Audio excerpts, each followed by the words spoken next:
आरजीकर कांडे सीबीआई के निशाना डेरेक ओब्रायनेर एक्स हैंडले पोस्ट करे सीबीआई के खोचा डेरेक ओब्रायनेर आरजीकर कांडे अभियुक्तদের বিরুদ্ধে কবে চার্জশিট দাখিল করবে সিবিআই প্রশ্ন তুলেছেন তিনি। কবে বিচার শুরু করবে সিবিআই?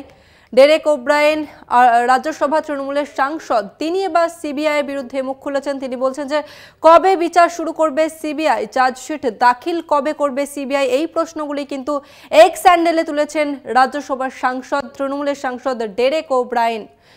आरजीकर कांडे सीबीआई निशानाय Derek O'Brien X handle post करे सीबीआई के खोचा दिएছেন राज्यसभा तृणमूलेर सांसद डेरेक ओब्रायन। आरजीकर कांडे अभियुक्तদের বিরুদ্ধে কবে চার্জশিট দাখিল করবে সিবিআই প্রশ্ন তুলেছেন তিনি। একই সঙ্গে তার প্রশ্ন, কবে বিচার শুরু করবে সিবিআই। এই মুহূর্তে আমাদের সঙ্গে রয়েছে বিশেষ প্রতিনিধি দেবজ্যোতি ঘোষ। দেবজ্যোতি, এবার डेरेक ওব্রায়নের নিশানায় সিবিআই, কি জানতে পারছো? দেখো, তৃণমূল কংগ্রেসের চাপ সৃষ্টি করছিলেন। আজকে এক্স হ্যান্ডেলে সিবিআই কে খোঁচা দিয়েছেন তৃণমূল কংগ্রেসের রাজ্যসভার সাংসদ डेरेक ওব্রায়ন।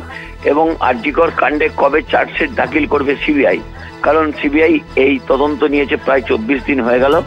এখনো পর্যন্ত সঞ্জয় রায়কে, যাকে কলকাতা পুলিশ গ্রেপ্তার করেছিল, তারপর থেকে কিন্তু এই কেসের কোনো অগ্রগতি হয়নি। সেই জায়গাতে তৃণমূল কংগ্রেসের পক্ষ থেকে এই ইস্যুটিকে সামনে আনা হচ্ছে। অর্থাৎ রাজনৈতিকভাবেও তৃণমূল কংগ্রেস যে সিবিআই এর উপর চাপ সৃষ্টি করবে তাও কিন্তু বলার অপেক্ষা রাখে না। কারণ তৃণমূল কংগ্রেসের পক্ষ থেকে এই সিবিআই এনকোয়ারি নিয়ে একাধিকবার তারা সোচ্চার হয়েছেন। তৃণমূল কংগ্রেসের সর্বোচ্চ নেতৃত্ব সোচ্চার হয়েছেন, মমতা বন্দ্যোপাধ্যায় সোচ্চার হয়েছেন, অভিষেক বন্দ্যোপাধ্যায় সোচ্চার হয়েছেন। এবং আগামী 9 সেপ্টেম্বর সুপ্রিম কোর্টে এই কেসটির শুনানি হবে। সুপ্রিম কোর্টে কি সিবিআই এর পক্ষ থেকে অতিরিক্ত কোনো চার্জশিট জমা দেওয়া হবে বা তার নিয়ে কোনো তথ্য তারা জমা করবেন? কারণ অনেক দিন হয়েছে, কারণ বাংলার প্রতিটি মানুষ কিন্তু জানতে চাইছেন এই আরজিকরের যে ধর্ষণ এবং খুনের ঘটনা ঘটেছে এর সমাধান কবে হবে। রাজ্য পুলিশের পক্ষ থেকে এবং রাজ্য সরকারের পক্ষ থেকে মুখ্যমন্ত্রী জানিয়ে দিয়েছিলেন তারা 7 দিনের মধ্যে এই ঘটনার চার্জশিট জমা দেবেন। সেই জায়গাতে প্রায় 24-25 দিন অতিক্রান্ত, এখনো পর্যন্ত সিবিআই এর পক্ষ থেকে কোনো অগ্রগতি কেসের হয়েছে বলে মনে হচ্ছে না। তারা কিন্তু আরজিকরের যে আর্থিক দুর্নীতি তা নিয়েই তদন্ত করতে ব্যস্ত। তারা সন্দীপ ঘোষকে নিয়েই তারা ব্যস্ত হয়ে পড়েছেন। কিন্তু বাংলার মানুষ জানতে চাইছে আরজিকরের যে ধর্ষণ এবং খুন হয়েছে সেই ঘটনার সত্যতা কবে সামনে আনবেন সিবিআই।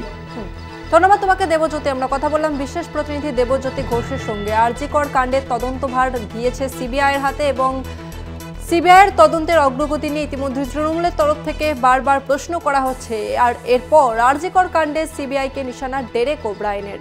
এক্স হ্যান্ডেলে পোস্ট করে সিবিআই কে খোঁচা দেন তিনি লিখেছেন আরজিকর কাণ্ডে অভিযুক্তদের বিরুদ্ধে কবে চার্জশিট দাখিল করবে সিবিআই, কবে বিচার শুরু করাবে সিবিআই, এই প্রশ্নই করেছেন রাজ্যসভা তৃণমূলের সাংসদ डेरेक ওব্রায়ন।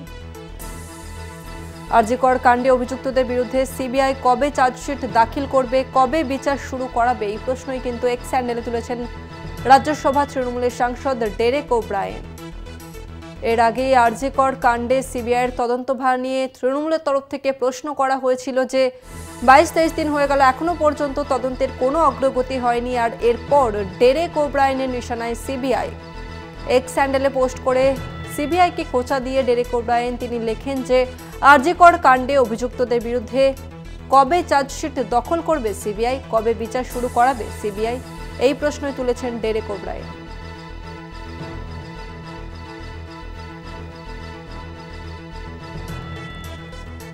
আরজিকর কাণ্ডের তদন্ত করছে সিবিআই এবং সিবিআই তদন্তের অগ্রগতি নিয়ে ইতিমধ্যেই বারবার তৃণমূলের তরফ থেকে প্রশ্ন করা হচ্ছে যে 22-23 দিন হয়ে গিয়েছে, এখনো তদন্তের অগ্রগতির সম্পর্কে কিছুই জানানো হয়নি সিবিআই এর পক্ষ থেকে।